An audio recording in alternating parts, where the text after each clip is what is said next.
What is going on, guys? Hey, I wanted to come to you this evening and bring to you an interview that I did with a good friend of mine by the name of Curtis Hinkle. And Curtis is intersex, and I'll let him explain to you what intersex is and how that differs from transgenderism. But I've known Curtis for over 20 years now. And back about 15 years ago, Curtis started what is now the largest international intersex organization called OII. And the website is oiiinternational.com.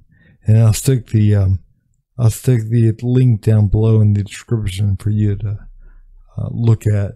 But and also stick up the kind of a copy of the homepage at the end of the interview, so we can have that as well. But anyways, guys, without further ado, let's get the show started. Hey guys, I wanted to introduce a good friend of mine, Curtis Hinkle, who is a intersex individual, and wanted to get his thoughts on some things, and I wanted to get him to kind of tell us what, kind of inform us what intersex is, and the different variations of intersex. And but again, I first wanted to introduce Curtis, and I wanted to talk a little bit about his background, where he came from, and a little bit about his history. But Curtis, thanks for being willing to do this with me. I really appreciate it, really do. And can you tell us a little bit about yourself? Sure, and thank you for being a friend for so long. Oh yeah. It was a long time before I even understood intersex. When I was a child, the only word I knew was hermaphrodite. And I'll never forget how hurt and ashamed I felt. I was raised by my grandfather and grandmother, and my grandfather got mad at me once and called me a hermaphrodite. And I didn't quite know what that was. I was a preschooler. And I found out that I had later in life that I had a condition which affected, quote, female fetuses, that they would start looking more and more male if you did not perform certain operations and hormone treatment. And my grandmother decided to just stop the hormone treatment, which meant that I started looking more and more male-like.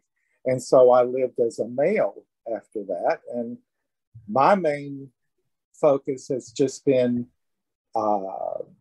presenting myself as a male and integrating my social life so that I'm male. I've never been interested in being non-binary. I've always wanted to be one or the other. And males seem to be the easiest for me to present myself as. And so it was a difficult life, but I've had a very good life. I was able to find a woman who loved me. You knew her. Yep. You liked her too a lot. And she passed away 12 years ago, but we lived together we were married for 36 years, and it was some of the best years of my life. But I was hesitant to ever talk about being intersex because it was something that was shameful. And even your parents are hesitant to even explain it to you. So often intersex people are brought up not even knowing that they're intersex because it's such a shameful topic. There are a lot of ways to be intersex. First of all, I know a lot of people who start out by saying XX is male, XX is female and XY is male. No, that's not always true. There are XX fetuses that develop more like male, and there are XY fetuses that when they're born, they look totally female externally. I think that's a really good thing to bring up and a really good point to make. And then there are XXYs. Then there are XO, people that are born with just one X chromosome. Wow. Now so there are a lot of different variations. It's not as simple as XX is female and XY is male, because there can be XY females and XX males. Now, obviously, this is a very small percentage of the population. Right. Generally, it is true that XX fetuses become female and XY fetuses become male. That is the general truth. But you don't want to make an argument based on that, because you're starting with a fallacy. Yep. So you need to start with the truth if you want to reach true conclusions. So there are, like I said, there are many different ways to be intersex. Intersex means that all of the different sex markers are not consistent with the biological sex. And there are different sex markers. You have the hormones, you have the internal anatomy, you have the gonads, whether you have ovaries or testicles, and you have the main hormone level. So you see there are a lot of different, there are a lot of different markers. If all of those are not lined up on one male or female side, then the person would be intersex. And like I said, you could be intersex at the chromosomal level, which XXY. Gotcha. Now, here's the thing. Just because someone's born with an intersex body does not mean that they identify as intersex. Right. Most of the intersex people I've ever met identify as male or female and live their lives as male or female. It's very rare for me to meet someone who is non-binary. Yeah. And to me, I think back when I was a child, well, it would have been totally, it was easier to be dressed as a female and try to be that than to say that I'm non-binary or a third sex. I don't think I could have conceptualized that as a child. Was it easier for you as a child? A child wants to be, I think most children want to be one or the other. Right. Was it easier for you as a child to live as female or male? What? Was it easier for you to be male or female as a young child? Okay, I would say emotionally, it was easier to live as female. But physically, as far as my body, it was easier to live as male. Gotcha. And it actually looked more natural. I think I was a much better looking boy than I was a girl. I definitely. I just came across as a feminine boy. Now, was your mom at all in the picture at this point, or was your mother? Was your mother in the picture at this point? No, my mother was just 15 when I was born. Oh, that's right. And she left me with my grandparents. Right. And it was my grandmother, who I dearly love to this day, who raised me. And I feel like she made the best choice. Yep. See, what we're fighting for in the intersex community is to stop the over-medicalization. Intersex is a biological variation. Right. It's not a gender variation. Gender is not something that we are particularly interested in the intersex community. We're dealing with bodies that don't fit in to the male or female definitions. So this was a variation that you were actually born with instead of, yep. And so my problem is not gender. I just wanted to live as one or the other and be able to present myself as one or the other. Right. The problem that intersex has been over medicalized. So we're fighting to stop early intervention of infants, often at 6 months old, who are having their enlarged clitorises or penises removed and having holes made so that they look like a female. These are drastic interventions, and many of the adults who have experienced this have not been pleased with what's been done to them. It can affect sexual response, and you have to continue the treatment forever. And the way I look at it is intersex is a social emergency that's treated as a medical emergency. Right. The emergency is that society hasn't a place for it. So it becomes medicalized to try to solve that issue. Right. And I feel like that we need to listen to the intersex child. I'm not wanting to do away with care for intersex children. I feel like that intersex children very well will need hormones to pick, but let them decide for sure which way they want to go. Do they want to remain as presenting as female or as male? Let the child tell you. But it's important that the child feel comfortable in her body. Right. And so that when she has to do activities like in gym class or whatever, that she doesn't feel ashamed. Right. So it can be important that the female have access at an early age to female hormones so that she'll develop normal breasts. Right.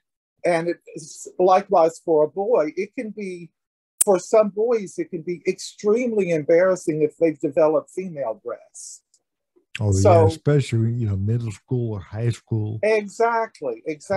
And so we want to make sure that we're not wanting to stop treatment. We just want to make sure that the intersex child and the parents are fully informed about the treatment before they consent, and that it will make the child feel more comfortable in his or her body. Right. So that's what the organization that I founded, I started an organization called Organization Intersex International. I've always been fascinated with foreign languages.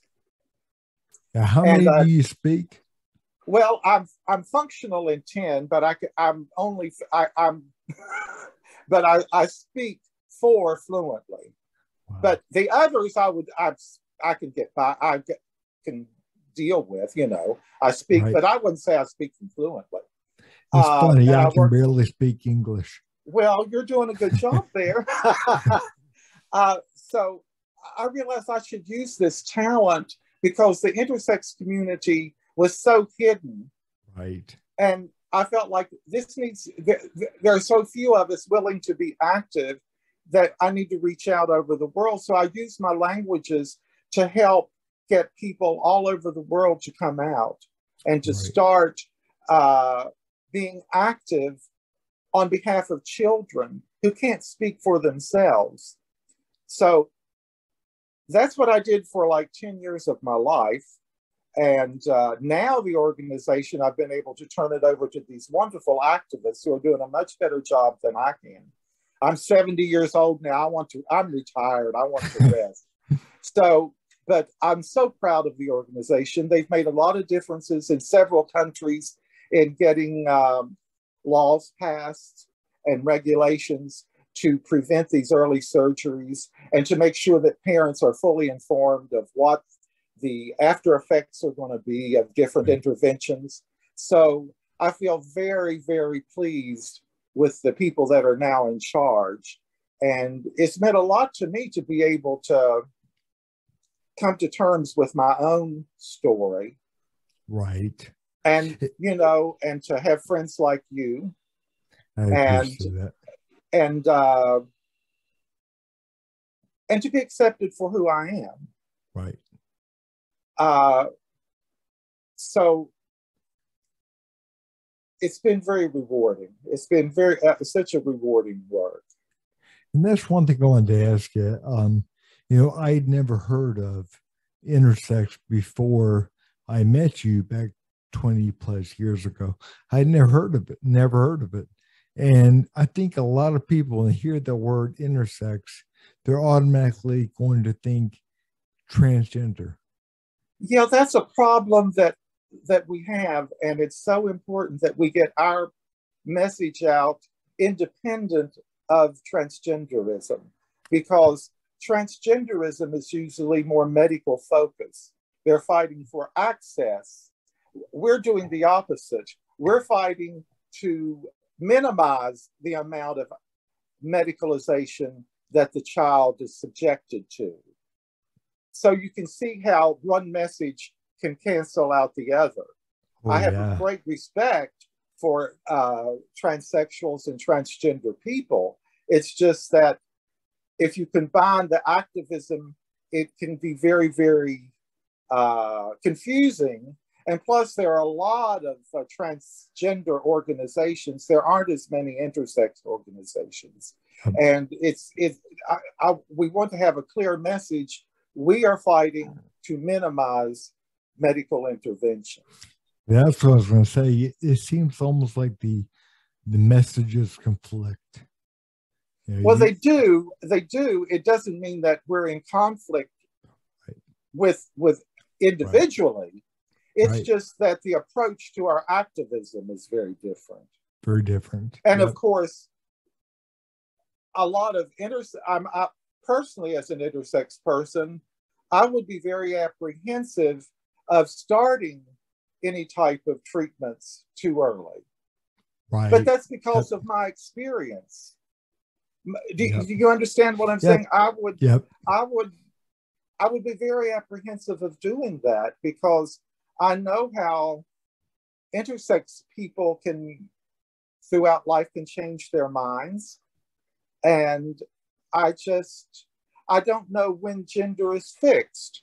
And I don't have a good enough definition of what gender is. How does one know that one is a woman? And how does one know that one is a man? I would have to just take the word of the transgender community, because I don't have an answer to that. Right. I don't know how to define that, because there are so many different types of women, and there are so many different types of men that I can see that there's a lot of pain and struggle that transgender people are going through. Right. And I understand that, but I can't understand how you can come at an early age. Yeah, that was one thing I know from my personal opinion on transgenderism. You think, how can a 11, 12, 13-year-old make the decision to start hormone therapy if they're healthy, if they're normal, start hormone therapy to become the opposite gender, the opposite sex? I think it's very, very difficult. I know, again, for myself, I got a 13-year-old, and it's like, and again, I think, of course, kids kind of know what they are, obviously beforehand, but, majority of kids. But I think there's a large push, at least from my vantage point, from social media and whatnot, to almost kind of redefine gender, almost kind of push kids into questioning what they are. And I think at a very young age, I think to myself, that kid may be confused about what they, where they stand as far as their sexual orientation or whatnot. But I think a lot of the influence from social media is, if you feel differently than other girls then you're transgendered instead of you're lesbian, instead of maybe you're just gay. And I think it's dangerous at a young age to allow them to make if they're healthy in a normal functioning body, to make a decision to become something else, if that makes sense. I would be afraid of a mistake. Right.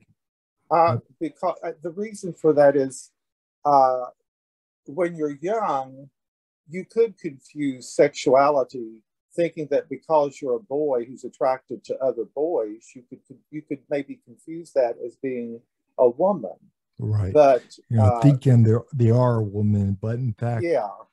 Right. And first, it's important that the child understand the broadness of the definitions of women, not a stereotypical definition of what a woman is. It's very important as we grow. As we grow up, most of us enlarge our definition of what a woman and man are, because we make room for very masculine women and for feminine men. We realize that it's all on a spectrum within the same sex. There'll be a whole range of presentation. So for a child, it's often black or white. Right. So, I feel like that it would be hard for me if I had a child who was that young. I would want them to actually be able to realize how vast each sex is in their behavior. Right. I mean, obviously, there are a lot of women that are more masculine than I am. But I feel very comfortable being a man. So it's just important to enlarge. I know a lot of people don't like this, but Alice Drager came out with a quote that I like. She was an intersex activist, and she said, "Let's change minds, not bodies." It's important. See, if we can enlarge the definition of what's appropriate for a male to be and what's appropriate for a female to be, we wouldn't have all of these problems. If people were more willing to accept feminine men and masculine women, there wouldn't be such an issue. Don't you agree? I do agree. I think I get stuck around the fact of people wanting to have kids get operations or hormone blockers or whatever. I get hung up around that kind of stuff, like like you said, like worrying about somebody making a mistake, worrying about somebody, like if again, my 13-year-old, if for 1 minute he thought, I'm a girl and I want to be a girl, or I mean, he's very masculine, but if he was more of a feminine boy and came to me and said, "Hey, I want to be," and of course I've known you've known me for 20 years, more than 20 years. I'm not at all homophobic or oh anything yeah, else. I know that you had no trouble being my best friend. Right. We have no problem, being out, hanging out together, doing whatever. But the fact is, if he were, I would think to myself, if he were feminine, I would think he's probably gay. But if he told me at the age of 12 or 11 or 12, I think I'm a girl, I don't think I would in any way want to bring him to a doctor and find out what we can do to stop puberty. Because I think that at that point, and again, I'm not, there's, I'm not saying every case, I understand every case, because I don't, but I think there's a level of concern around that kind of because kids don't know what they want to eat for dinner half the time. Mm-hmm. It's like that's true. They don't, they get confused about what kind of shoes to get for going back to school. I mean, they do I want the basketball shoes, or do I want, running shoes? What kind of shoes do I want? So, I think that kind of stuff is and then allow them to make a decision about whether or not to be on hormone blockers, because I was reading something about that. Basically, that's what doctors kind of go on now is, as the feeling of the kid. It's more of an affirmation kind of thing, like affirming to the kid. What are you, Johnny? I'm a little girl. Okay, you're a little girl. So, it's more like affirming that's what you are. Okay, let's start hormone blockers. And I think that can be dangerous at that age. Well, I wonder if we know what the long-term effects of these will be. I don't think we've been doing this long enough on children other than intersex children, and I would think that the result would be different on intersex children because their natural body wouldn't be producing these hormones. Do you see what I'm saying? Yeah, exactly. Yep. So,